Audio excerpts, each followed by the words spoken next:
HTML file. Okay, it's here. However, I was so happy. Wow, this my good friend ChatGPT. Wow, very gang. Wow, can come up with this web page so quickly. So I'm so excited. But unfortunately, when I click on it, hey, get random name. I click on it, nothing happened. So today I cannot use it lah. Okay?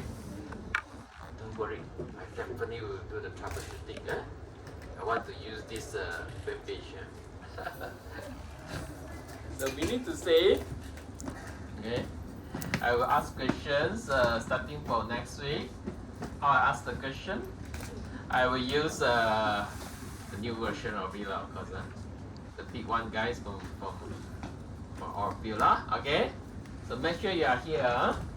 If I look at the attendance and when this application has picked up your name and you are not here to respond, I will invalidate your attendance. I will mark as absent. Okay? So I will use these programs starting from my next lecture. So you are lucky today because this web page is not working. No matter how I click it, it won't give me the name. Okay. Actually, there are a lot of this kind of similar application online one, but I don't want to upload your name to the website. That's why I asked ChatGPT help me to come up with a very, very simple one so that I can make use by just double clicking directly okay, from my thumb drive. So I don't need to install whatever. Okay. Okay, so I make sure it will work next week. Wow, need to spend some time to do debugging. Anyone can create one for me. Try to create one for me, just pass to me. I have the name list, names.txt. Not a problem. Okay. Okay, so just to alert you, it's important to make sure the attendance will drop starting for next week and so on. Okay, let me close this one, the not working one. Okay, now go back to our lecture. Let's continue. Right. So just a quick recap with all of you. You know, if you didn't do a revision, usually we cannot retain the things that we had learned after 7 days. I want to show you the curve. It's called forgetting curve. Okay, normally it will drop. Okay, drop. Okay, after 1 week time, usually if you are a good student, maybe you can retain 80%. Okay, but on average, I think most of you can only retain about 30 to 40%.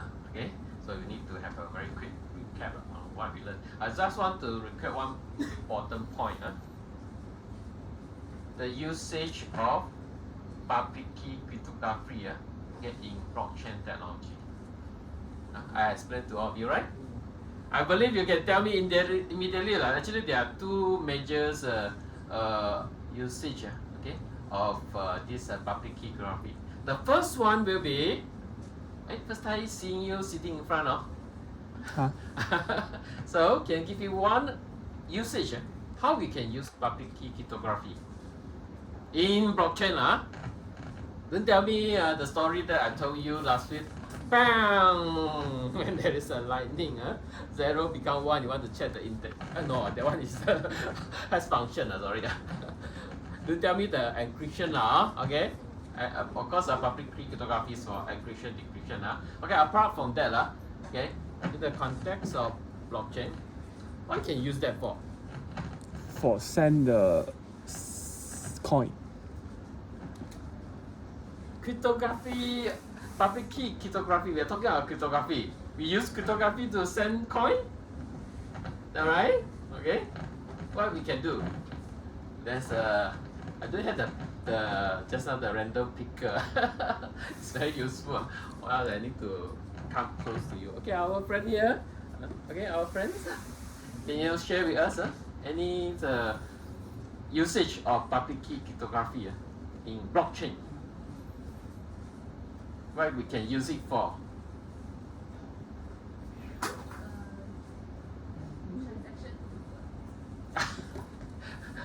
Cryptography is not used for that purpose.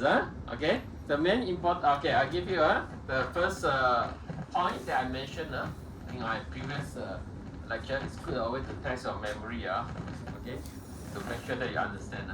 All right. So I mentioned about the address generation, right? Address generation. Okay.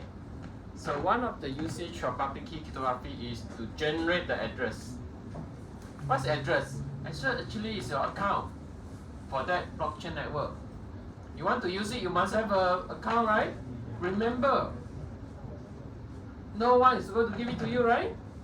This is a decentralized network. It's not controlled by any administrator and so on. You want to participate, you must account. Account actually related to identity, right? Okay? So how to get your account? How to get your identity? No one going to help you. You're not going to write into any way to apply, right? So you can use public key cryptography like this. This is a process, right? You just generate a private key first, and then go through the whole process, some encoding, some hashing, and so on. At the end, you get your address. It's a corresponding address to your private key. Yeah, you use the public key cryptography. Is it public key cryptography? Yes, right? You see the private key? You see the public key, This private key used after some algorithm, you get the corresponding public key, right? And this public key just do some encoding, and then you turn it into a proper address. Address is the one you use. It's our account. You can say address equal to account, no problem. Okay? So without public key cryptography, you have hash function only. Can you generate address? No. It's not easy because the address that you generate, of course you can say, hey, just simply go and use one random string or a wrong one to tell people, hey, this is my address. But useless. Okay? You must be able to tell people, convince people that this address is really belongs to you. You need this kind of binding, private key and public key binding. These two keys are related, right? Yeah, they are corresponding to each other. Okay, when I know the private key, okay, I can actually decrypt whatever things that encrypted with my public key. Right now. Okay. That's like this website that I share with you. I'm not sure after you have finished your class, you go back. Anyone try? And go and try out. Okay, this website to see a pair of this private key and the secret key and the public key. Okay, it will generate the corresponding one for you. Okay, the public keys, the one you share. Okay, you can make it become address. Okay, but at the same time, you also give one guarantee that that address derived from public key, of course, is really controlled by you. Okay? Because you know the corresponding private key. Private key is something that you cannot share, right? In the world, only you know. Okay? So we all say no key, no coin. If you've got one address or account, you ask people to transfer to you. Yes, you're happy, you hold it. Can you spend or not? So how you can spend the money inside that particular account or address? You need to use your private key. Okay, this comes to the second point. Okay, the usage of your public key cryptography in this blockchain technology. Okay. Okay. So we need to sign. Okay. Whenever we trigger any transaction, like you say, transfer money, 1 Bitcoin to someone, right? Okay. If you want to spend your money, okay, you want to send out 1 Bitcoin from your account. Maybe your account got a lot of Bitcoin, let's say 10 Bitcoin. You want to send out 1 Bitcoin to someone. Okay. If you don't know the private key, you cannot do that. Because of what? Because the protocol say the Bitcoin protocol, when they design, they already think about all this problem. Okay. So to prove that you are the owner of that account, you need to sign. If you cannot sign, I won't believe you. Okay, how to sign? When I talk about digital signing, you sign digitally, or in other words, you create digital signature. They are all referring to the same thing lah. Basically, you need to sign the transaction. Okay, you need to sign the transaction. So how you sign the transaction? If you know the digital signature very well, you should know the process. Basically, you hash your transaction and then you encrypt the outcome, the output with your private key. This is the process called digital signing. You create a digital signature to your transaction. Just now, you want to transfer 1 Bitcoin to someone. This is a transaction. The whole thing, all the information inside, you hash it. After hash it, you get your fingerprint, or called hash value, right? The hash value, we're going to encrypt it using a private key. Okay? So you get what? Encrypted hash value lah. Clear now? Encrypted hash value. Encrypted by your private key. Okay? Okay, so this is something called digital signature. Anyone can confidently raise your hand and tell me you understand what is a digital signature. You have seen this term, I think for years already as an IT student, right? Okay, can you raise your hand that you have a very good understanding on digital signature? Have you learned about digital signature? Do you know what is a digital signature? Can I have a show of hands and see whether you are well trained in at RUNT? Alright, no one? Okay, be honest again. Tell me, I don't know. I really blur. Okay, what is a digital signature? Can you honestly raise your hand? Oh, one good. Thank you. Others so if you if you don't raise your hand, what does it mean? Alfred, you know about digital signature? No, why you don't raise your hand? Don't be shy. It's okay. If you don't know today, go back and study lah. Okay, I cannot cover. From the very beginning until I think you should have come across already in maybe one of your courses. Just that you are playing your game maybe during a lecture. Okay, so I repeat. Okay, this signature actually is to prove a particular, in our context, will be a transaction. A transaction is really initiated, okay, really created by someone, and it has not been changed when I receive it. Okay, I will be able to do this verification if you give me your digital signature. Okay, if you give me your digital signature. This signature to give you very simple, just attach together with your original transaction. It's that simple. Okay? And everyone can verify how people can verify that transactions really initiated by you and it have not been changed by just looking at your digital signature. So come back again to your knowledge on digital signature. So actually to verify, usually we will find the corresponding public key of the transaction initiator. Just how the transaction initiator sign, right? So it encrypted the hash value using this private key, right? Okay, so I find his or her corresponding public key, then I can decrypt. If I manage to decrypt and then I compare the hash value, okay, that you receive and also the original transaction, I compare the two hash value. If they are the same, that means no changes. So from this kind of verification process, I can make sure two things, right? You are the one created. If not, how you know the private key? If not, how I can use your public key to decrypt the encrypted hash value, right? So you must have used your private key to encrypt it, right? So you have the knowledge of that private key. Okay, private key that corresponding to your account, you are the only one in the world that know, right? So in this way, I can verify this transaction. After checking the signature, I know you are the one who created without any doubt. This is the beauty of digital signature.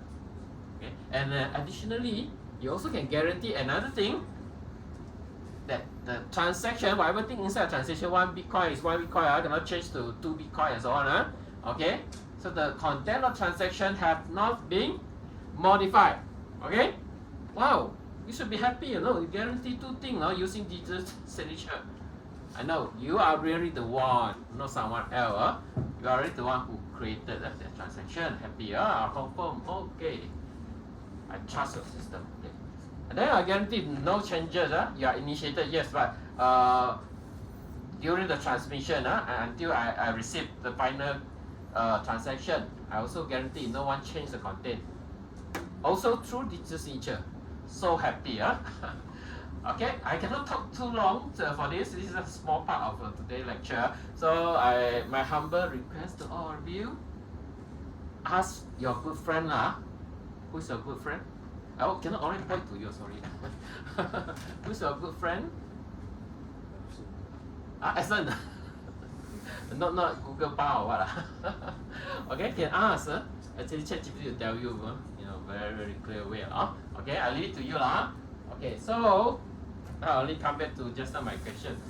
What are the application or usages of public key cryptography? I hope you grab already.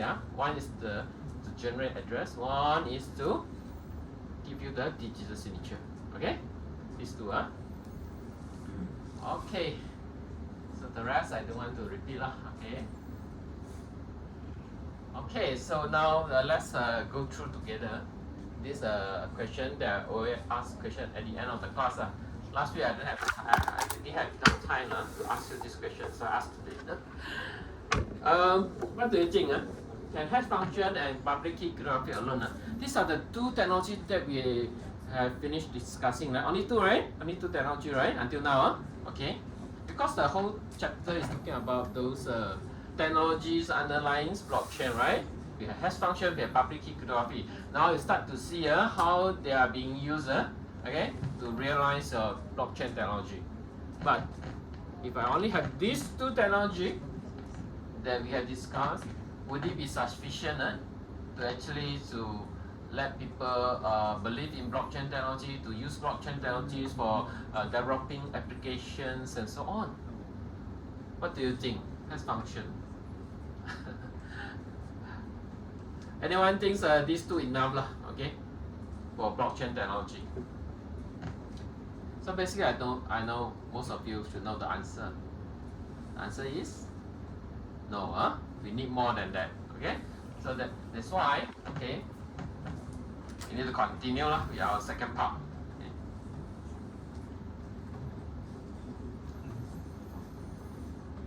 Okay, this is the second part of our story.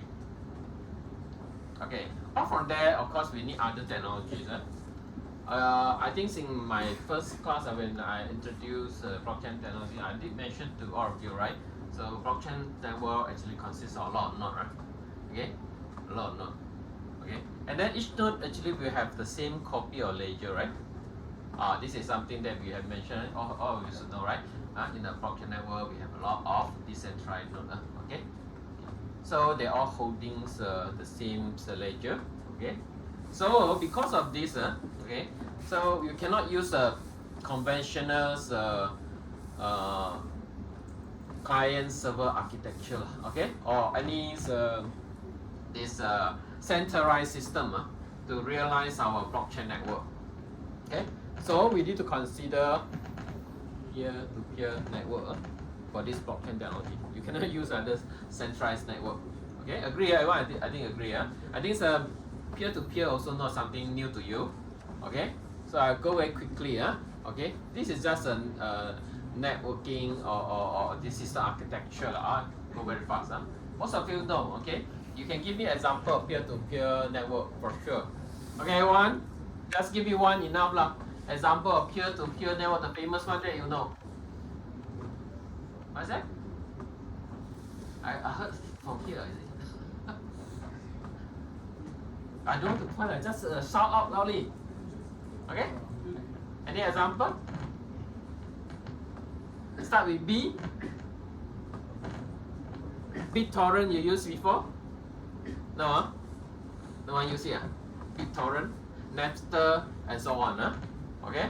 Or example of peer-to-peer network. And then so a lot of people complain. They actually is promoting piracy. Okay, these are the typical example of peer-to-peer network, right? So basically, what's peer-to-peer? You have seen this term many times, I believe. So what's your understanding on peer-to-peer? basically I can say, of course, not client server type of architecture lah. Okay, I can sometimes become a client. I can sometimes become a server. Okay, in peer-to-peer network, I can be a client. I can sometimes become a server also. Not only I must be a client. Alright, I also can serve other people. Okay, and this is not only happen to me. The peers in the network also the same. Other people also the same. Other nodes also the same. They also can sometimes become client, sometimes become server. Okay, so in other words, all of us in the peer-to-peer network, we actually having the same task. We are doing the same thing. Okay, I cannot say I'm the boss. You are my subordinate and so on. All are peer. This is the meaning of peer, right? We are doing the same thing. I'm lecturer. Oh, you are not my peer lah, of course. Okay, but you student, you are still student. You are peer. Basically, you are doing the same thing. You are to study at IUNT, right? Okay, so you perform the same task. Okay, and then we don't need any intermediary. This is also another things that made this blockchain possible. Because our ultimate goal for blockchain technology, using blockchain technology, is to what? Is to realize decentralization, right? You want to keep away any intermediaries or third party and so on, right? Okay, so this is a very suitable network for us to use a peer-to-peer network. Okay, of course, also got problem lah. Okay, maybe you can name me a few already lah. Okay, peer-to-peer. Okay. Okay, no, before that, it's advantages. Advantages, of course, peer-to-peer, it will be normally more secure because you won't experience this kind of single points of failure. If in a centralized network, okay, when a single entity or a single node is taking charge of many things, becoming a server for all, then if this node down, then the whole network will down, right? Okay, so obviously, it can withstand those distributed denial of service attack. Okay, if you are using peer-to-peer. Okay. And also, it's very resistant to censorship. So it's not easy for you to take down the whole network, even though you know that that network is utilized for some prohibited activities, for example, violating copyright of others, sharing of music, things like that, right? So you cannot control, even though you are president of US or what, and so you cannot order to shut down because you don't have control. No one has the control. In fact, okay. So the same thing to this blockchain network also. Okay, no one can take down, right?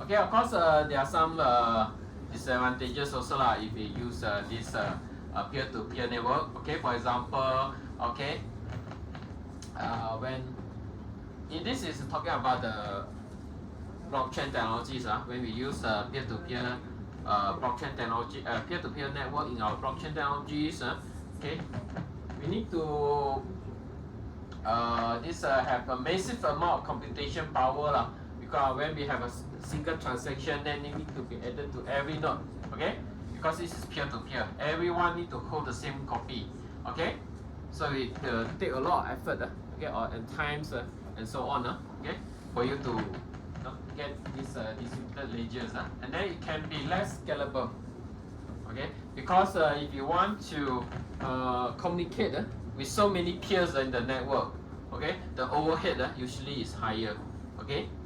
Of course, you will say it can be very scalable when we add in more node, right? In terms of storage or power, you have more node, then you can store more thing, right? Okay, but in some aspect, actually, it's less scalable. Okay, and also, of course, this is corresponding to this one, censorship. Some may think censorship is good, okay. Some might not think, okay. So they want to do some regulations for the network, okay. Then they cannot, like Bitcoin, if they want to do something, they want to control and shut down and so on, okay, and block certain people from accessing and so on. They cannot do that, right? I just go through quickly because this is not my emphasis for this course. Of course, peer-to-peer technology is important, but we will focus more on another topic. Okay, this is called consensus protocol. This mic is getting worse already. Is it better now? Okay, so today, everyone listener, we come to a very important topic in your course. Yes, today, alright? So today, you will learn something called consensus protocol. Okay, I only need basically need you to know three things. Okay, very important thing. Okay, first, you must understand today. Okay, today will determine whether you come back to see me again. Okay, so first is why we need to have this consensus protocol. Why? Okay, what it is, why it is important. Right? When you study blockchain, you cannot run away to study this consensus protocol. Okay? Okay, today you're going to learn why. Okay? Second thing, I mentioned three things. Okay lah? Second thing is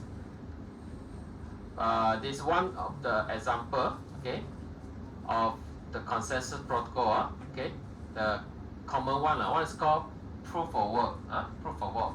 POW, proof of work. Okay, and the third thing, third thing also, okay, is another this consensus protocol. It's called proof of stake. Okay, so today, sorry, not much time, but I try my best to simplify it so that you can have a better understanding on this topic. Okay, of course we do have other topics. Okay, but I want to let you to focus on these three things. Okay, what is consensus protocol? Okay. I want you to learn properly about this proof of work and then also proof of stake. These two are the example of consensus protocol. Okay, everyone? Okay. Let's start. Alright. So for consensus protocol, okay. Let me go back to the story in your first lecture. Okay. So I introduced to you about the general idea about blockchain technology, right? Okay. So you know that every node, straight away I jump to that part. Every network, every blockchain network, we have a lot of nodes. Everyone know, right? Okay. And every node need to hold something called a ledger. Okay. So what's a ledger? Basically, it's those blocks that are linked, right? Okay. Those link blocks, cryptographically linked block, using hash function. Okay, will be the ledger. It's a very long one lah. Okay. Okay. All right. So A1 might have that ledger. Not only that, now come the difficult part. If I want A1 to keep the ledger, and also I want every ledger to be the same. All of us should maintain the same copy. Right? Then how I'm going to make that happen? You know that a ledger actually storing blocks, right? Okay? You need to say, let's say I have this block 712, and then after 712 is 713, okay? So I want to make sure every block, okay, in my ledger and all ledger exactly the same, okay? So if they are the same block, the transaction also must be the same, and the order of the transaction also must be the same.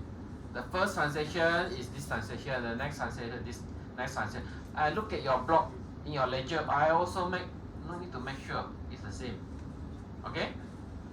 Of course, block can be proposed by anyone in Bitcoin, for example. Everyone can become a miner. Okay? And then you can propose a new block. Hey, everyone, please take my block to add into your ledger. Okay, you broadcast to all. Why? Because everyone want to get reward, right? You get Bitcoin if your block is accepted and put in the ledger of everyone. Okay?